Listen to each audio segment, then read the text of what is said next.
Nous sommes le 22 Shvat, nous allons étudier le Daf Tetzain dans la Sechet Ktubot et nous reprenons à la Mishnah du début du Perek dans le Daf précédent, Daf Tetvav Amud Bet, Haisha Shenit Armela, ou Shenit Garsha, une femme qui est devenue veuve ou qui a été divorcée, et Hi Omeret Betula Nisatani, elle veut récupérer sa Ktuba, et elle dit au mari, tu m'as épousé lorsque j'étais Betula, une jeune fille. Mais vous, Omer, et lui dit, Lo qui est là, Almana Nesatir. Moi je t'ai épousé, tu étais déjà Almana, veuve déjà une première fois. De quoi parle-t-on ici? On parle déjà d'une femme qui veut récupérer l'argent de la Ktuba, mais qui n'a pas la Ktuba. Parce que si elle a la Ktuba, c'est marqué sur la Ktuba ce qu'elle était. Mais qu'elle n'a pas la Ktuba. Maintenant on dit qu'elle parle au mari. Comment peut-elle parler au mari si dans un des deux cas elle est veuve? Donc on parle d'un cas où soit elle est divorcée et qu'elle s'adresse à son mari, tu m'as épousé, j'étais Betula, soit elle est veuve et elle parle à ceux qui ont l'obligation de payer la Ktuba, qui sont les héritiers, les enfants de ce mari, qui peuvent être les siens à elle, eh bien peuvent refuser de payer la Ktuba en disant voilà, non, tu étais almana, donc un mané, non pas deux mané. C'est une femme qui, veuve ou divorcée, argumente qu'elle était Betula, et le mari ou les héritiers argumentent qu'elle était, elle, Beroula, déjà, donc la marque loquette en fait, est-ce qu'il faut un mané ou deux mané. Alors regardez ce que la Mishnah nous dit, Im yesh edim. Si on voit qu'elle est sortie Beinuma, Beinuma c'est la manière, on verra dans la Rachid nous dit qu'on verra dans la Gemara comment on faisait sortir les jeunes filles, Verosha Paroi et les cheveux aussi détachés. C'était des signes que elle était Betula parce qu'on avait une manière différente de faire sortir la Kala vers l'endroit des Khatanim. Betachoupa, on avait une manière particulière de l'habiller et de la faire sortir. Rabbi Yochanan ben Beroka Omer. Rabbi Yochanan ben Beroka, il dit qu'il y a même un autre signe qui peut marcher. Af Hiluk Kelayot. Même le fait de jeter des dragées ou des bonbons aux enfants. À l'époque, on jetait comme ça des sortes de trucs séchés. Et ces petits mets secs que l'on donnait aux enfants étaient aussi en général quelque chose que l'on ne jetait que lorsque la jeune fille se mariait pour la première fois. Af Hiluk Kelayot Graya. Ça, c'est pour l'instant. On a donc deux avis. Un avis qui dit qu'il y a Tzta Beinuma Verosha Paroi et Rabbi Yochanan ben Beroka qui rajoute un troisième siman. Là-dessus, ni Rabbi Yoshua, on ne sait pas très bien exactement Rabbi Yoshua sur quoi il parle, ce sera justement le sujet du Hamoud Aleph. Modé Rabbi Yoshua Beromal Achavero Sadezo Shalavicha Haïta ou le quartier Emenu Shehu Neeman. Et Rabbi Yoshua, il est modé, c'est-à-dire dans ce cas-là, il est d'accord. Quand il dit modé, ça veut dire que que dans le cas précédent, il n'était pas d'accord. Mais que bon, là, il est bien obligé d'être d'accord. Il est bien obligé d'être d'accord que dans le cas où un type va voir un enfant ou un jeune et lui dit, tu sais, le champ sur lequel j'habite, sache qu'à un moment donné, il a appartenu à ton père. L'enfant, il n'est au courant de rien, l'enfant. Sache qu'il y a 20 ans, il a appartenu à ton père. Et que je le lui ai acheté. Et bien là, le type qui est en train de dire que ce champ-là, il l'a acheté au père de la personne, eh bien, il n'a pas... il est cru, c'est-à-dire qu'il n'a plus l'obligation de prouver son achat. Pourquoi? On a un principe, chapé chassa ou apé chez itir. Pourquoi? Parce que comme Birlal, ni l'enfant ni personne ne savait que ce champ-là est appartenu à un moment donné à quelqu'un d'autre, et bien puisque c'est lui qui nous apprend que ça appartient à quelqu'un d'autre, et bien on est obligé de le croire jusqu'au bout. On le croit, puisque c'est lui qui nous apprend qu'à un moment donné ça a été la propriété de quelqu'un d'autre, et bien on le croit aussi jusqu'au bout, à croire qu'il l'a acheté. Apé chassa ou apé chez itir.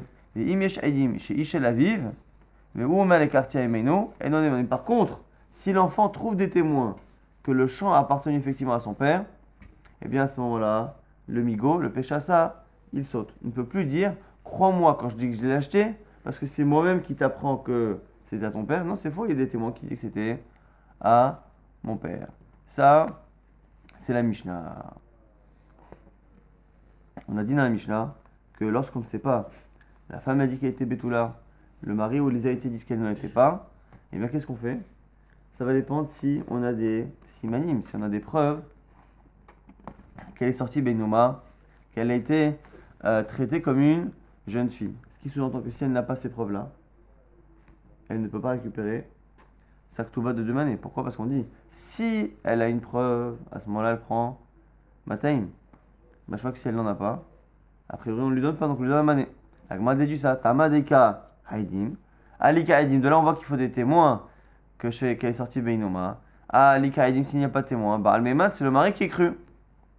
Et si c'est le mari qui est cru, ça veut dire qu'on est selon Rabbi Yoshua, et non pas selon Rabban Gamliel. Rappelez-vous que ça fait depuis presque une semaine qu'on étudie ces fameuses discussions toujours qu'il y a entre un mari et une femme. Sur un sujet, on a un doute, le mari dit quelque chose, la femme dit quelque chose. Toujours, Rabban Gamliel et Rabbi Eliezer, ils disent Ne'emenet, elle est crue, parce qu'elle est honnête Bari. Et de l'autre côté, Rabbi Yoshua dit L'homme ipihanu chaim, on ne se base pas sur sa parole, et donc on ne la croit pas. Ici, le fait de dire que jusqu'à preuve du contraire, jusqu'à preuve qu'elle est sortie Beinoma, eh bien elle ne reçoit pas sa Ketouba, ça s'entend que l'on croit a priori le mari. Donc la Mishnah ne serait pas comme Rabban Gamliel, serait comme Rabbi Yoshua. Elle est anonyme ici la Mishnah, elle est obligée d'être comme l'un ou comme l'autre. La Gemara dit c'est l'un. Les matnan, stama, de Rabban Gamliel, donc la Mishnah anonyme c'est Rabban Gamliel. Pourquoi dire Rabban Gamliel Amar ihi mehimna? Parce que Rabban Gamliel sinon il aurait dit qu'elle est crue. La Gemara répondit non, c'est pas vrai. Ici ça n'a rien à voir. Afilou teima Rabban Gamliel, même Rabban Gamliel il serait d'accord. Pourquoi? Ah, Kanokama Rabban Gamliel ata et l'avait bari au schéma.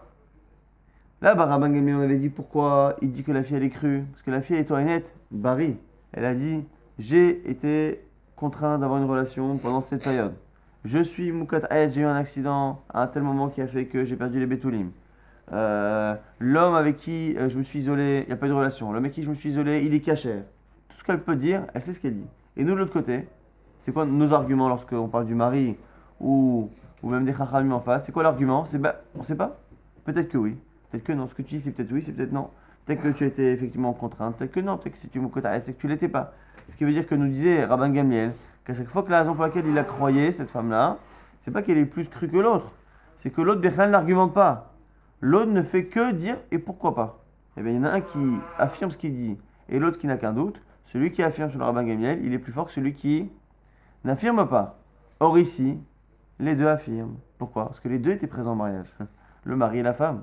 Donc elle dit qu'au mariage elle était X, lui dit qu'au mariage elle était Y. Les deux étaient présents au mariage et il n'y a pas de raison de donner la priorité à la femme. Et là le bari au schéma, acha bari bariou, ici c'est bari ou bari, c'est deux bari. Lui c'est ce qu'il dit, c'est ce qu'elle dit. Donc là-dessus, Rabban Gamliel serait d'accord avec Rabbi Yoshua. Alors du coup la Gemara, elle trouve ça tellement évident que ici c'est un cas de bari ou bari. On a dit depuis le début dans la Gemara que là-bas Rabban Gamliel c'est parce que c'était bari et schéma, que un il est sûr ce qu'il dit, l'autre il n'est pas sûr. Et ici Vadaï que les deux ils savent ce qu'ils disent. Donc là, elle m'a dit des Karila, Maï Karila. Et celui qui a pensé poser la question, Birchel, qu'est-ce qui lui est passé par la tête? Des fois la Gemara s'étonne, Birchel, qu'il y ait une question. Elle dit ha bari ou bari ou? Bien sûr que c'est bari ou bari.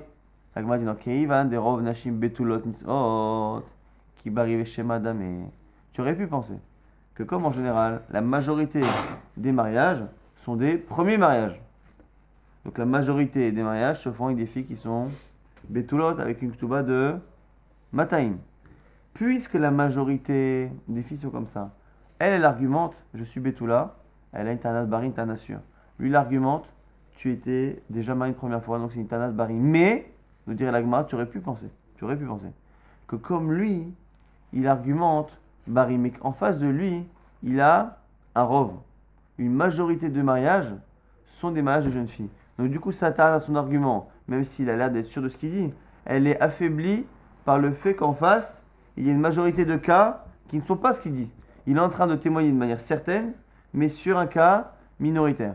Tu aurais pu penser que le fait que lui argumente même de manière certaine, mais sur quelque chose qui est un cas minoritaire, c'est-à-dire qu'un mariage, un second mariage pour une femme, eh bien, puisque c'est minoritaire, tu aurais pu penser que Satana n'est pas aussi sûr, et donc tu aurais pu penser que c'est comme Bari et Shema, et donc tu aurais pu penser que c'est le même cas que Bari et Shema. C'est pour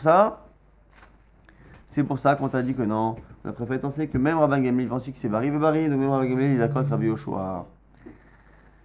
La preuve, Vachinami Mistabra, et on est obligé de dire finalement la Gemara rapporte une preuve qu'on est obligé de dire que finalement ici c'est même Rabban Gamliel qui est d'accord. Pourquoi? Parce que regardez à la fin de la Mishnah, du coup à la fin de la Mishnah, où modé Rabbi Yoshua, on a dit, et Rabbi Yoshua il est modé, Rabbi Yoshua il est comment dire, pas il est d'accord, il admet, exactement. Rabbi Yoshua admet. Rabbi Yoshua admet, ça veut dire qu'avant lui, qu'est-ce qu'il parlait? Son Baal Machloket, celui qui n'est pas d'accord avec lui.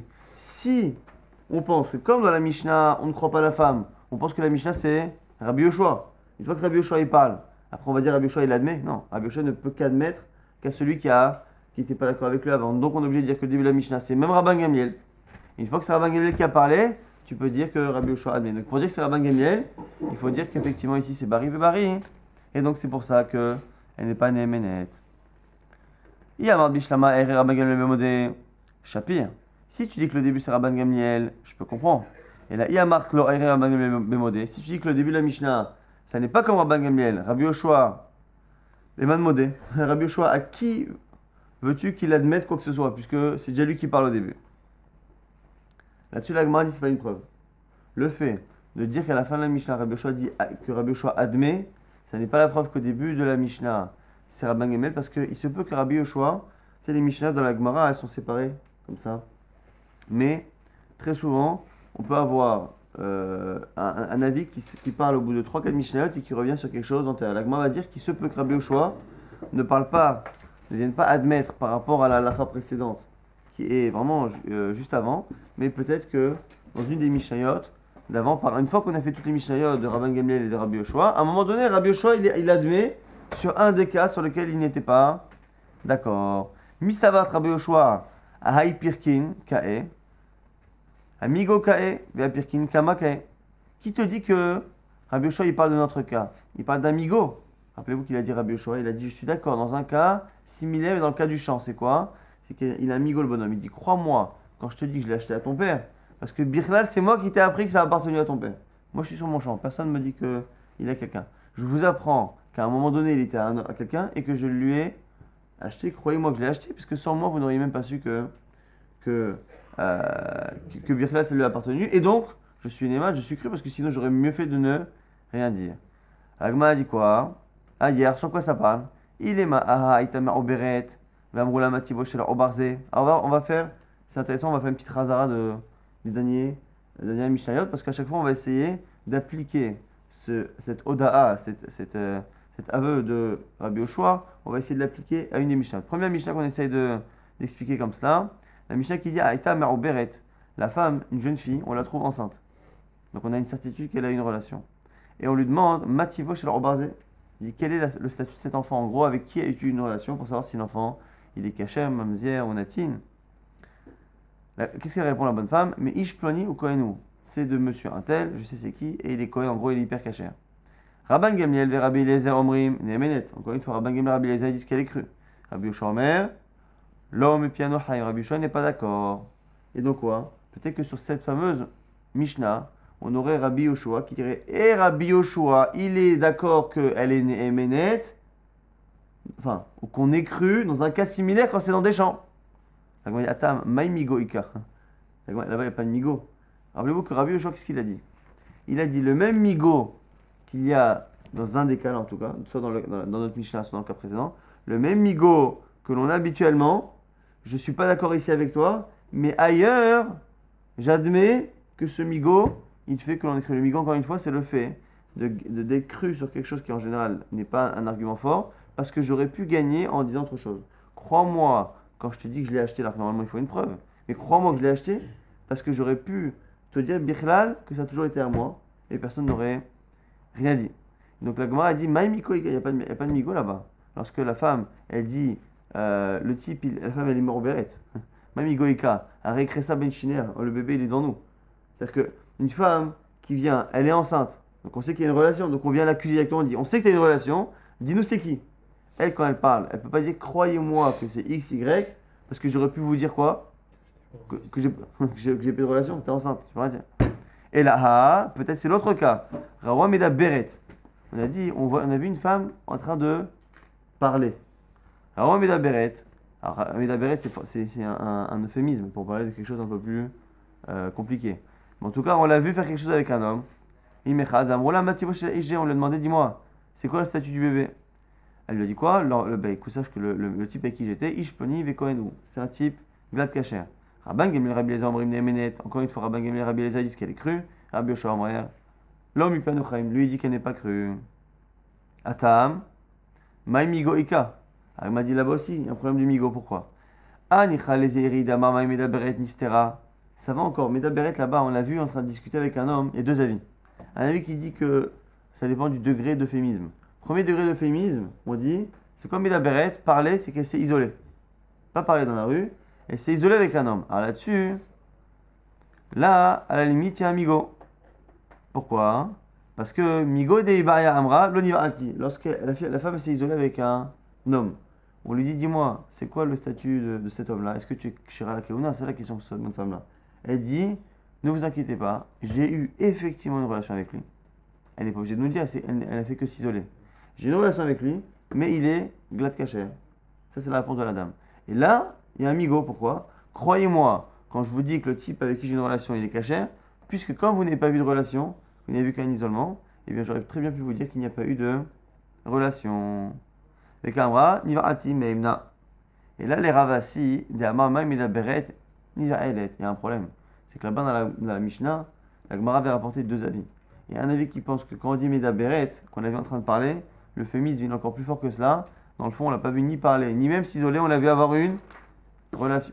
Donc, selon cette explication-là, cette Mishnah-là est encore une fois dans un cas où la bonne femme n'a plus de migo. Elle ne peut pas dire croyez-moi que, parce que Birklal, j'aurais pu vous dire que il s'est rien passé. C'est faux, hein, on t'a vu. Ma migo ika.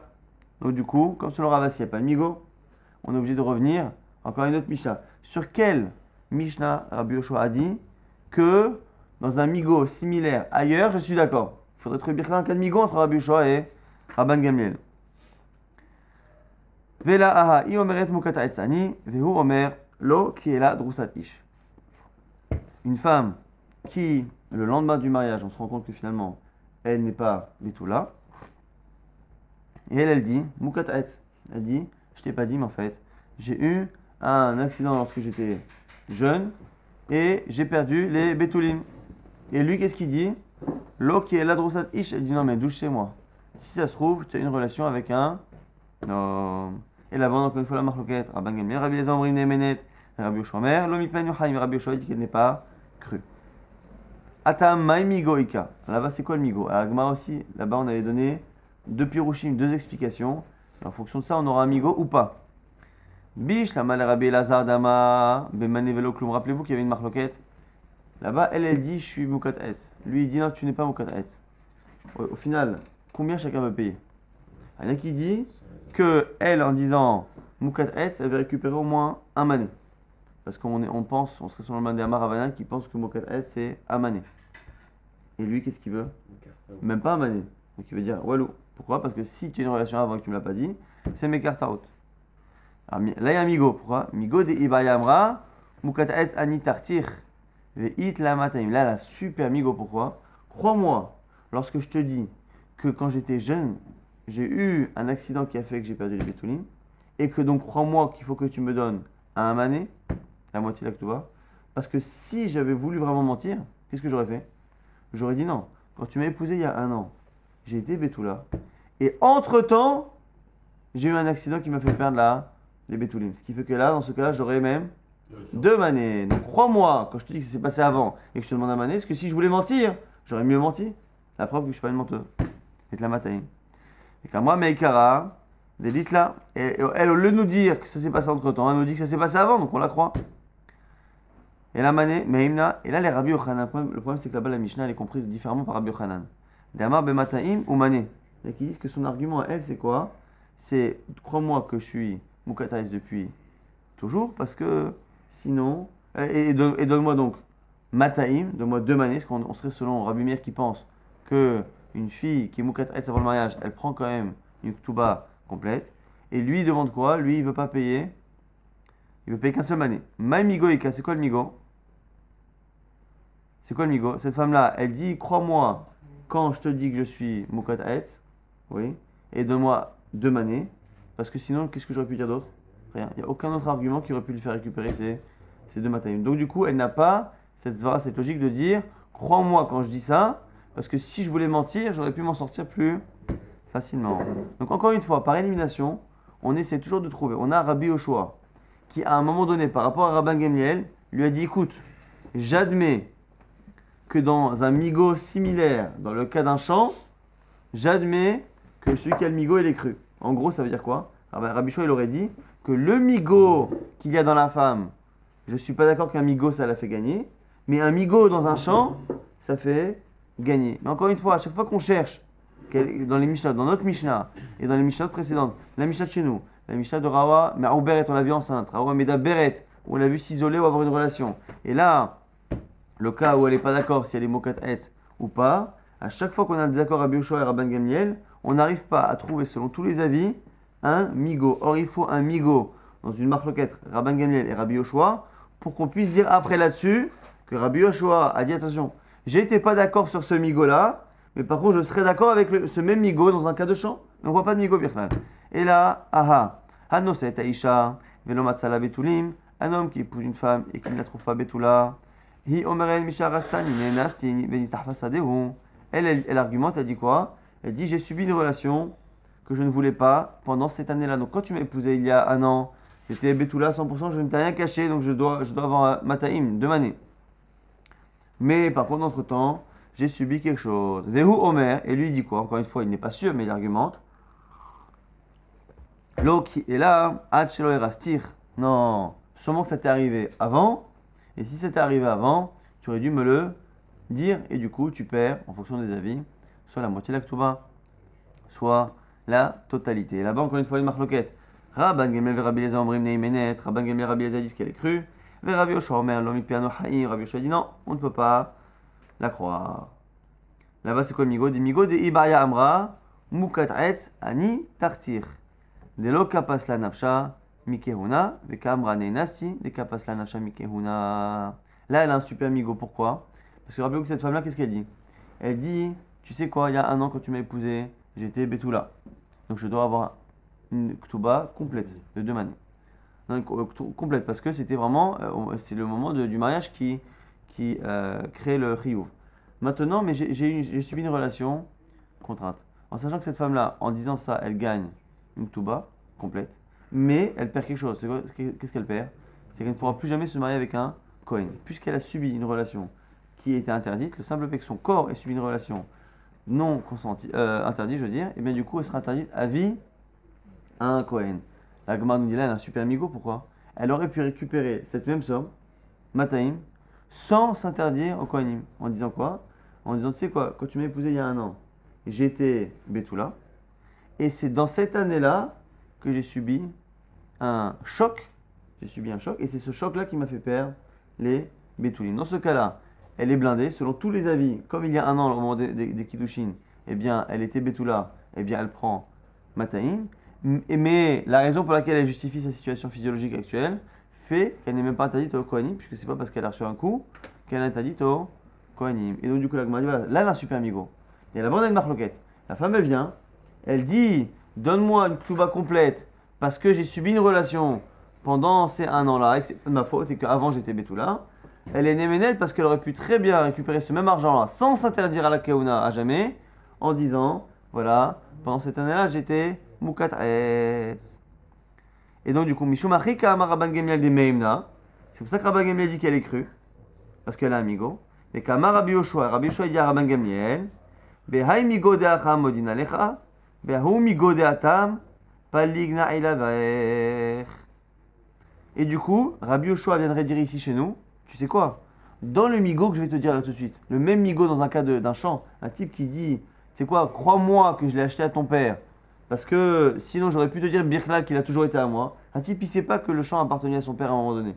Et le type qui habite sur le champ actuellement, il lui dit voilà, sache que ce champ-là il a appartenu un jour à ton père, mais que je le lui ai acheté. Crois-moi quand je te dis que je lui ai acheté, parce que si je voulais Birklal ne pas avoir de problème, je t'aurais dit que ce champ-là m'a toujours appartenu. Dans ce cas-là, moi Rabbi Yoshua, je suis d'accord avec le migo. Le migo ça marche. Mais dans le migo là-bas de la bonne femme, qui dit croyez-moi que j'ai subi une relation, ce que j'aurais pu dire que j'étais Mokat Etz, là, par contre, je ne suis pas d'accord. Et ce serait ça. Enfin, l'intervention de Rabbi Yoshua dans la Mishnah serait liée à cette Mishnah là-bas sur le cas de Mishnah Rastanin et Nasti. Et la Gemara, du coup, maintenant dit alors, c'est quoi le problème de Rabbi Yoshua? Pourquoi Rabbi Yoshua fait une différence entre les deux migots? C'est ma question. Ok, on a compris. Rabbi Yoshua, il est d'accord que ce migo il marche dans les champs, mais il n'est pas d'accord que ça marche chez la bonne femme. Il faut comprendre pourquoi. Quelle est la différence? Mirde haimigo ve haimigo maishna. Quelle est la différence entre ce migo là et celui-là? Elle m'a dit haimigo ve haimigo Acha en shor shahut lefanecha. Atam are shor shahut lefanecha. Shor shahut lefanecha, c'est une expression pour dire voici, tu as devant toi l'animal qui est mort. C'est en gros, il y a une différence où, dans un cas vraiment, on a dit qu'il y a deux choses. Lorsque on arrive et qu'on dit au bonhomme, on dit même à la femme, on dit voilà, tu es enceinte, donc on sait qu'il y a une relation. Il n'y a pas de migo. Parce qu'elle ne peut pas dire, croyez-moi que c'était un homme cachère, parce que j'aurais pu dire qu'il n'y a pas eu de relation. Mais non, il y a. Dans le cas par exemple du champ, c'est la même chose. Si on a des témoins que le champ a appartenu au père du bonhomme pendant quelques années, il n'y a plus de migo. Il ne peut pas dire crois-moi quand je dis que je l'ai acheté parce que tu ne savais pas Birklal que c'était à ton père. Maintenant, il y a aussi autre chose qui, selon Rabbi Yoshua, peut affaiblir le migo. C'est quoi? C'est que lui, il pense que le migo n'existe que lorsque on n'est pas venu réclamer quelque chose à la personne. Or, dans le cas de la femme, qu'est-ce qui s'est passé? Il y a eu la nuit de noces. Le lendemain de la nuit de noces, la femme, elle n'est pas Betula. Donc déjà, le bonhomme, il va au Beddin.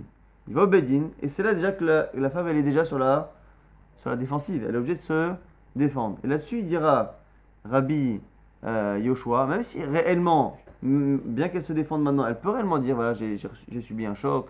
Elle peut dire ça. Il n'empêche que comme c'est nous qui venons réclamer, eh bien moi je pense que le migo n'est pas complet. Quand est-ce que je vais être d'accord avec un migo? C'est dans un migo où il y a un type qui habite sur un champ depuis 30 ans, personne n'a jamais rien demandé. Il va voir maintenant un jeune et lui dit tu sais quoi? Donc le jeune ne réclame rien, il sait rien. Tu sais quoi? Ton champ, il a appartenu à ton père et je le lui ai acheté il y a 30 ans. Ce n'est que dans ce cas-là, selon Rabbi Yoshua, que non seulement il a un migo, c'est-à-dire qu'il a un argument qui pourrait le faire gagner, mais Birklal, il n'y a pas à la base une réclamation du parti adverse. Lorsque la partie adverse réclame quelque chose, comme dans le cas là-bas de la femme ou le mari, il dit oh là là, il y a quelque chose déjà, il va au Beddin.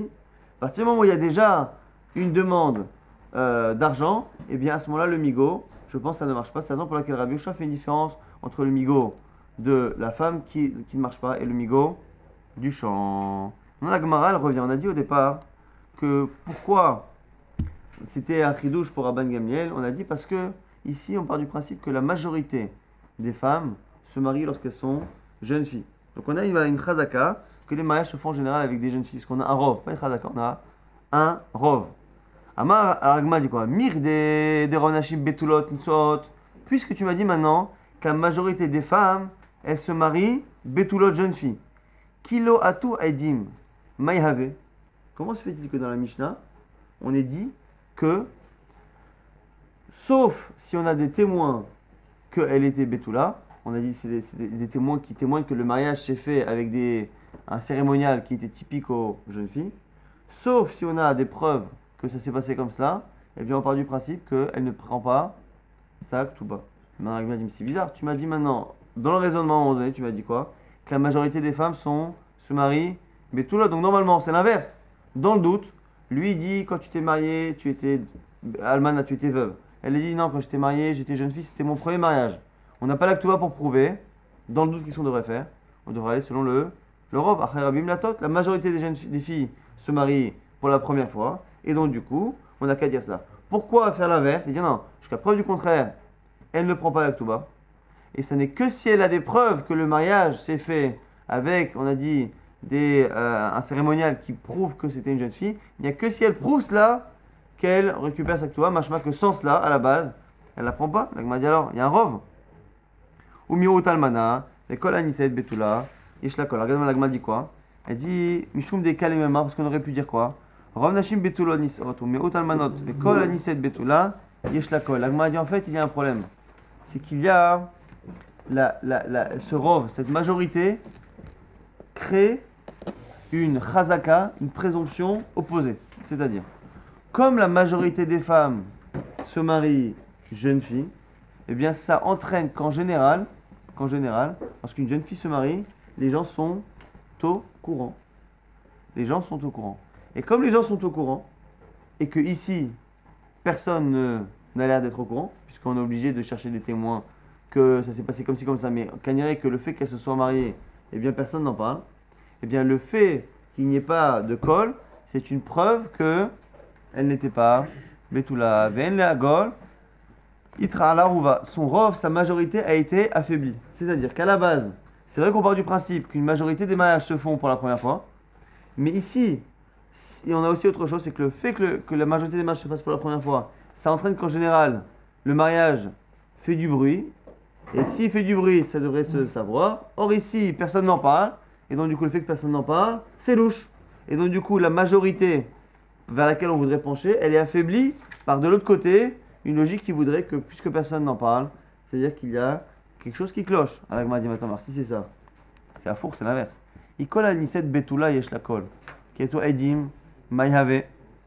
Anarsa de chakreninu. Agma dit attends, si tu es en train de me dire que tous les mariages de jeunes filles, ça crée une colle, ça crée une rumeur. Si c'est cela, non seulement tu n'as pas de preuve qu'elle était mariée Betula, mais à l'inverse, tu as une preuve qu'elle ne l'était pas. Pourquoi? Parce que si tu pars du principe que c'est une certitude, que tout mariage crée une rumeur, donc tout mariage est su. C'est-à-dire que dès qu'il n'est pas su le mariage, tu as une preuve qu'elle n'était pas jeune fille. Si, encore une fois, si on part du principe que le fait que le mariage d'une jeune fille crée une rumeur est une certitude. Si c'est une certitude, le fait qu'il n'y ait pas de rumeur, ça devient une preuve qu'elle n'était pas Betula. Et après, tu peux rapporter tous les témoins qui disent il y a eu des bonbons, il y a eu des trucs comme on faisait pour les jeunes filles. C'est pas une preuve, c'est des menteurs. Et là, Amar Ravina corrige. Rov aniset Betula yesh la kol. Vezo o il ve'en la kol itra ala ruba. Non, ça aussi c'est un rov. Il y a ici deux majorités qui s'opposent. C'est-à-dire, première majorité, Stam, une majorité des filles qui se marient pour la première fois. Donc la majorité des mariages se faisant pour la première fois, lorsque le mari et la femme sont en désaccord, j'étais jeune fille, j'étais pas jeune fille, je dois avoir un mané, je dois avoir deux manés, et bien lorsqu'ils ne sont pas d'accord, d'un côté j'ai envie de pencher vers la majorité et de dire que voilà, ça a dû se passer comme la majorité des mariages qui sont des mariages pour la première fois, mais de l'autre côté, comme je sais que lorsqu'il y a un mariage d'une jeune fille, dans la majorité des cas, il y a une rumeur, or là il n'y a pas de rumeur, eh bien, j'ai envie de dire aussi que je suis dans la majorité des cas où la rumeur, elle existe lorsqu'il y a un mariage pour la première fois. Et donc du coup, je suis pris entre deux majorités. D'un autre côté, si je dis qu'il y a les jeunes filles, je vais selon la majorité des mariages, mais je suis obligé d'aller contre une autre majorité qui est quoi? Qui est que la majorité des jeunes filles, lorsqu'elles se marient, font une rumeur. Je suis obligé de dire qu'on est dans la majorité des mariages classiques, mais qu'on est dans la minorité des cas où il n'y a pas eu de rumeur. Si je dis que c'est marié pour la seconde fois, je dirais que voilà, on est dans le cas classique où il n'y a pas de rumeur parce qu'effectivement, c'est la majorité des cas dans lesquels il n'y a pas de rumeur. Mais par contre, je serais obligé de dire que par rapport à tous les mariages, on est dans un cas minoritaire. Ce qui veut dire qu'on a deux majorités qui s'opposent et qu'on est obligé de choisir l'une et l'autre. Et donc du coup, la majorité est affaiblie. On reprend sur la Mishnah, on a dit s'il y a des témoins qu'elle est sortie Beinouma, Verosha Paroua, et avec la tête, les cheveux détachés, on voit, c'est des preuves, on avait dit que cette femme-là était Betula. Sans cela, on a dit que a priori elle ne prend pas la Ktuba. Et donc du coup, ce qui est intéressant, c'est que cette femme-là vient et elle dit voilà, j'ai perdu ma Ktuba. J'étais jeune fille. On lui dit rapporte une preuve. Elle rapporte une preuve. On a la Gemara dit attends, on peut craindre autre chose. Nagit que maintenant, elle est réellement Betula. On craint pas qu'elle. Ok, c'est marié pour la première fois. Qu'est-ce qu'on pourrait craindre? C'est que quand une femme elle récupère sa Ktuba, l'argent, comme n'importe quel document, eh bien, elle récupère son argent et le Bedin prend la Ktuba. Pour pas qu'elle puisse reprendre la Ktuba et venir après la récupérer une seconde fois dans un autre Bedin. Or là, ici, si elle nous dit qu'elle a perdu sa Ktuba et qu'on accepte de la lui payer parce qu'elle a des témoins, qui nous dit qu'en fait c'est pas une arnaque et qu'en fait elle n'est pas en train de récupérer sa Ktuba à blanc et qu'elle va aller dans quelques mois dans un autre Beddin qui est un peu loin, elle va arriver et dit écoutez voilà, j'ai une Ktuba de monsieur Intel, elle va récupérer son argent pour la seconde fois. Et les proches d'Ilma Mefka Edim, on devrait craindre qu'ici elle nous sorte des témoins, Vegavia qu'elle prenne l'argent, Ve'adam Mefkala, l'Iktuba, Behaï Bedina et qu'elle prenne après la Ktuba dans un autre Beddin, Vegavia Ba et qu'elle reprenne l'argent aussi. Donc elle va recevoir son argent deux fois. Oui, exactement. Amar Rabbi Abaou, non, parce que les témoins ils disent le mariage s'est passé comme ça. Les témoins disent le mariage s'est passé de telle sorte à ce qu'elle était Betula. Ça ne veut pas dire qu'ils mentent. Non, c'est vrai, mais nous le Bedin, on la croit lorsqu'elle dit qu'elle a perdu sa Ktuba, on lui fait payer, mais en fait elle l'a pas perdu, elle va récupérer ailleurs. Agma dit Amar Rabbi Abaou, de là on déduit quoi? Zotomeret, Kodvim, Shovar. De là on déduit, parce que c'est une marloquette, que nous, on pense que lorsqu'on donne une Ktuba, il faut écrire un Shovar. Shovar, c'est un reçu. Et on donne un reçu à qui? Au mari. Vous avez bien payé la Ktuba de madame tel jour dans tel Bédine. Comme ça, si un jour, cette femme-là, elle ressort la Ktuba, elle va dans un autre Bédine récupérer, lui, il vient, il dit voilà, écoutez, messieurs, sur foi des témoins et sur argument de madame qui disait qu'elle avait perdu sa Ktuba, j'ai payé la Ktuba il y a 2 ans. Ça, c'est le premier avis. Rav Papa n'est pas d'accord. Rav Papa Ama, Bemakom, chez Enkodvim, Ktuva Askinan. Non, Rav Papa, il dit non. On parle dans des régions dans lesquelles on n'écrivait pas de Ktuba. Donc, comme on n'écrivait pas de Ktuba, on n'est pas de crainte qu'elle puisse réutiliser la Ktuba ailleurs. Et il y en a qui disent que cette discussion-là entre Rav Papa et Rabbi Abaou, elle n'a pas été faite sur la Mishnah, mais sur une Braïta. Les cas des Matnela, la Braïta qui dit c'est sur la Braïta. Ivda Ktuvata, Itmina Ktuvata, Nisrefa Ktuvata, une femme qui a perdu sa Ktuba, qui l'a enfouie, qui l'a enterrée. Nisrefa, qui l'a brûlée. Ragdou lefanea, Sachakou lefanea, Eviru lefanea, Kosh el Besora, Omapa shel Betulim. Et on a dansé devant elle. On a amené devant elle un kos shel besora, un verre particulier, au mapa shel betulim, ou le drap des betulim. Im yeshla edim be'achad mikol elu ktubata mataim. Et là-bas, on avait dit aussi dans la Mishnah, pareil, si elle a des témoins sur une de ces mises en scène qui prouvent qu'elle était jeune fille, elle prend la ktuba. Donc c'est le même cas que chez nous, plus ou moins, mais avec d'autres simanim, d'autres signes. Et il y en a qui disent que c'est là-dessus qu'il y a eu la discussion. Sur cette fameuse braïta là-bas, où elle dit qu'elle a brûlé, ou que la ktuba a été perdue ou enterrée, et qu'il y a eu des preuves, là-bas on lui donne la ktuba. Et là-bas on a la même question. On